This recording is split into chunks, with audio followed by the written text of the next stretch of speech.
It's a manufacturing superpower and the world capital of artificial intelligence and crypto. 도널드 트럼프 대통령이 오늘 스위스 세계경제 포럼에서 다음과 같이 선포했습니다. 미국은 제조업 강국, 그리고 AI와 암호화폐의 세계 중심이 될 것이다 라고 외쳤습니다. 거기에 이어가지고 이렇게 이야기를 했는데, 연준이 금리를 당장 인하할 것을 요구할 것이다 라는 말도 담겼습니다. 자, 물론 암호화폐 관련된 행정명령이 나온 것은 아니지만은 시장이 굉장히 긍정적인 발언들을 계속해서 이어가고 있다는 것을 알 수가 있겠는데요.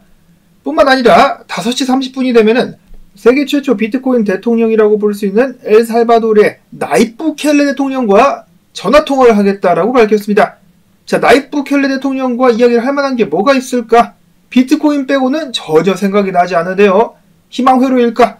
어찌됐든지 간에 긍정적인 행보를 이어가고 있는 도널드 트럼프 대통령. 그 외에 오늘 또 어떤 일이 있었느냐? 바로 신시아 루미스 이모님께서 디지털자산 소위원회 위원장으로다가 투표를 통해 가지고 공식적으로다가 선출이 됐습니다. 투표 결과가 나오자마자 이제는 암호화폐 소위원회 위원장이 된 이모님께서는 이렇게 말씀을 하셨는데, 해당 의회는 디지털 자산에 대한 포괄적인 규제 프레임워크를 확립하고 전략적 비트코인 비축으로 미국 달러의 힘을 강화하는 초당적 법안을 시급히 통과시켜야 된다. 올해 내로 트럼프 대통령의 책상 위에 해당 법안, 비트코인 전략자산 관련된 법안을 제출할 수 있기를 기대한다라고 밝혔습니다. 자, 올해 안까지 마무리가 되는 것은 좀 너무 늦고 적어도 1분기 안에는 통과가 될 수 있으면 정말 좋겠다라는 생각해봅니다. 다음으로는 지난주 미국의 실업수당 청구 건수 숫자가 발표가 됐는데 6,000건 증가, 6주 만에 최대치까지 늘었다라고 합니다. 일각에서는 바이든이 물러났기 때문에 이제 더 이상 통계를 조작하지 않고 제대로 된 통계가 발표가 되는 것이 아니겠느냐라는 예상을 하기도 했었는데요. 자, 과연 미국의 노동시장 다시 한번 위기를 맞게 될 것인가? 한편 미국 증시는 혼조세, 달러는 약간의 약세를 나타내고 있었습니다. 트럼프 대통령의 발언이 굉장히 긍정적이었음에도 불구하고 시장에는 큰 영향을 끼치지 않고 있는 것 같은데요. 비트코인 같은 경우는 나름의 반등, 105,176달러에서 거래가 되고 있으며 이더리움은 3,235달러, 계속해서 나오고 있는 호재들에 비해서 굉장히 성적이 저조한 모습 이어지고 있습니다. 일본은행의 금리 결정을 기다리는 것일까? 아니면 다음 주 연준의 금리 결정을 기다리고 있는 것일까? 과거에도 이런 식으로다가 비트코인 관련돼 가지고 긍정적인 소식이 연달아 나왔음에도 불구하고 가격이 굉장히 침체됐었던 상황들이 있었던 것으로 기억을 하는데요. 그때마다 나중에 시간이 좀 걸리고 나서 나중에 한 번에 폭발적으로 상승했었던 일이 있었습니다. 자, 과연 이번에는 어떻게 될 것인가? 자, 그리고 지금 문제는 비트코인 도미넌스가 다시 한번 용솟음 치면서 알트코인들을 괴롭히고 있다는 것. 알트 시즌에 대한 기대감을 또 한풀 꺾어놓고 있습니다. 이어서는 그동안에 계속해서 비트코인을 까내렸었던 골드만삭스의 CEO, 비트코인이 달러에 위협이 되지 않는다라고 마찬가지로 이번에 스위스에서 밝혔다라고 하는데요. 비트코인은 흥미로운 투기자산이며 현재로서는 디지털 자산이 기존 금융 시스템을 보완하는 역할을 하고 있다라고 밝히기도 했었습니다. 디지털 자산이라고 했냐 방금? 언제는 또 자산 아니래매. 여전히 말 바꾸기를 잘하는 골드만삭스. 다음으로는 독일의 도이체뱅크. 올해에도 비트코인 상승세가 이어질 수 있을 것이다. 도널드 트럼프 대통령의 지속적인 지원과 함께 암호화폐 관련된 황금기가 열릴 것이다 라고 이야기를 했습니다. 비록 트럼프가 아직 행정명령에 서명을 하진 않았지만 SEC가 디지털 자산 규제 프레임워크를 마련한다는 것 자체가 긍정적인 첫걸음으로 볼 수가 있겠다라고 밝혔었으며, 다음으로 모건 스탠리의 신임 CEO 같은 경우는 미국의 암호화폐 서비스를 바로 제공하기 위해서 미국 당국과 협력하게 될 것이다 라고 밝혔습니다.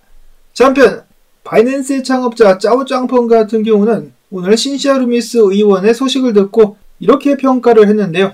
사실 이 정도까지 됐으면 미국의 비트코인을 전략적 비축 자산으로 만들고자 하는 법안 같은 경우는 통과가 된 거나 다름이 없다, 진배 없다라고 이야기를 한 데 이어가지고 트럼프 대통령이 나이프 부켈레 대통령과 통화한다는 소식을 듣고는 조만간에 모든 국가 대통령들이 암호화폐 도입에 대해서 논의하게 될 것이다 라고 예측을 했습니다.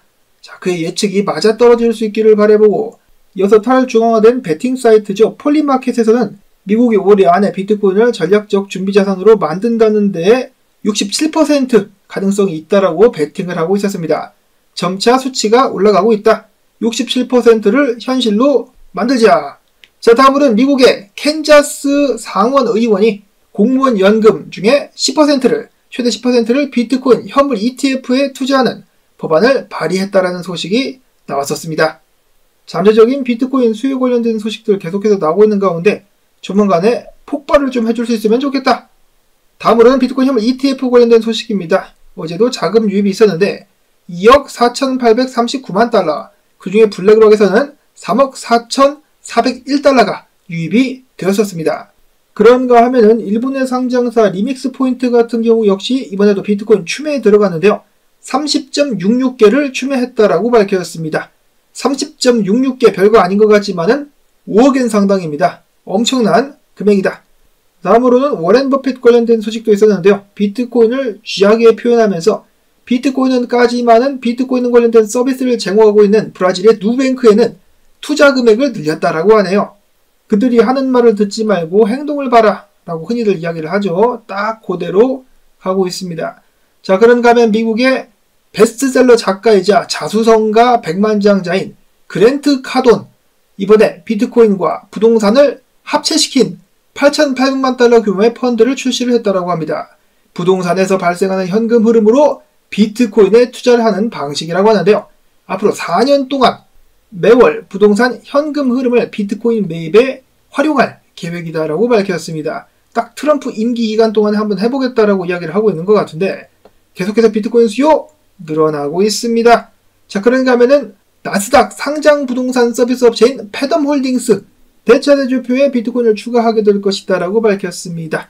초과 현금 준비금의 최대 50%를 할당을 하겠다. 하려면 빨랑빨랑 해라. 가격 올라간다. 이어서 어제 실크로드 창업자가 드디어 사면됐다는 소식을 전해드렸었는데요. 와이프와 12년 만에 감동의 포옹을 하는 모습이 또 목격이 되기도 했었습니다. 와이프도 대단하죠.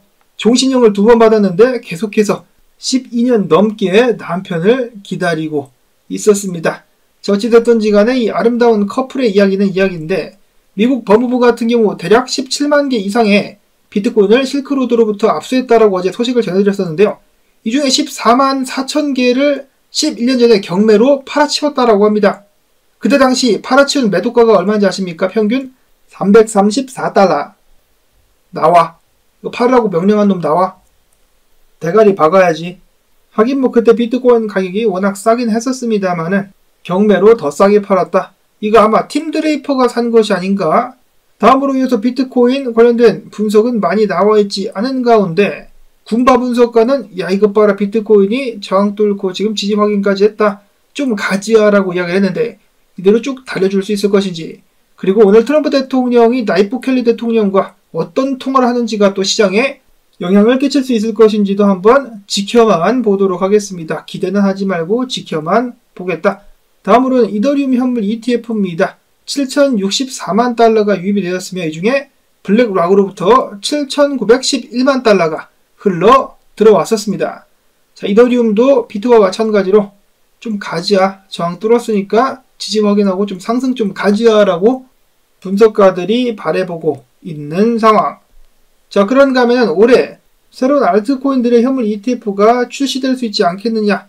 많은 기대감이 모아지고 있는 가운데 최근에 소문이 돌았었다라고 하죠. CME에서 리플과 소라나 관련된 선물 상품들이 거래가 됐었다더라.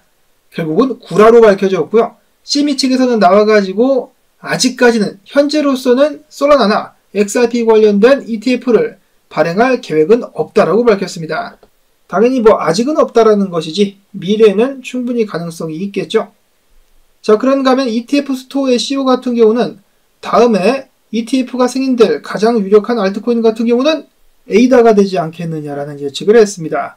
어떤 이는 소라나를, 어떤 이는 라이트코인을, 어떤 이는 XRP, 소라나가 ETF 승인 다음에 될 거라고 하는데요. 자, 과연 ETF의 다음 주인공은 누가 될 수 있을까요?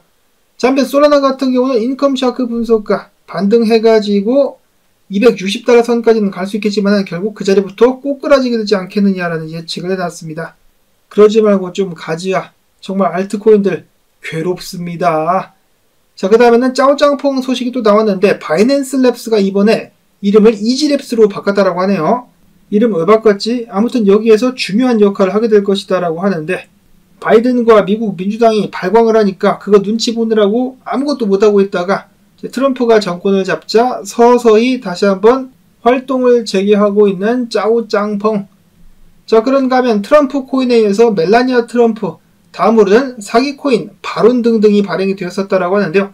이번엔 또 다른 사기 코인, 이방카 트럼프 코인이 발행이 되었었다라고 하는데요. 이방카 트럼프랑은 아무런 상관이 없다라고 이방카 트럼프 본인이 나와서 이야기를 해주었습니다. 자, 그런가 하면은 암호화폐 하드웨어 월렛 중에 하나, 레저 창업자가 이번에 프랑스에서 납치가 됐었다라고 하네요.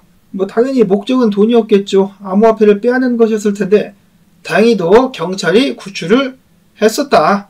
저는 암호화폐 불장이 당연히 아직 끝나지 않았다라고 생각을 하는 사람 중에 하나인데, 앞으로 저희 시청자분들 중에 돈을 많이 버시는 분들이 많이 나올 것 같습니다. 그때가 된다라면 여러분 주변에 돈 많이 벌었다라고 절대로 티내지 마시기를 바랍니다. 좋은 이야기 못 들어요.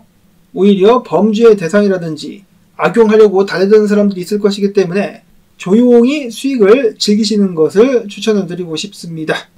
자, 오늘 나온 영상들 여러분들께 도움되셨다면 수고했다라는 의미로서 시청료, 광고 영상 재생 및 클릭 빠르게 한번 해주자, 광고 클릭 부탁을 드리면서 저는 다음에 새로운 소식 가지고 인사를 또 드리도록 하겠습니다.